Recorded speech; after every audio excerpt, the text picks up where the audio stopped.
Hello guys, we are the Hotwire CNC foam cutter, project P21607. I'm Maiwan, the project manager. I'm John. I work with communication and software, and the goal for our project is to develop a machine that is able to cut airfoils out of foam in a roughly 2 foot by 4 foot area. Yeah, this is Jimmy.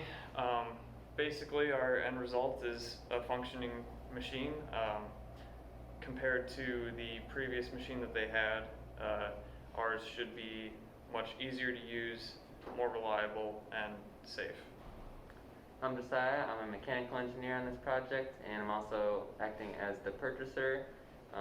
So far in the project, we've pretty much through in the preliminary building of the frame and components and some of the electrical work. And I'm Reese. I'm the electrical engineer on the project. One sticky situation that we've had is our vertical rails have been binding, so we've had to pivot to a more of a bearing design.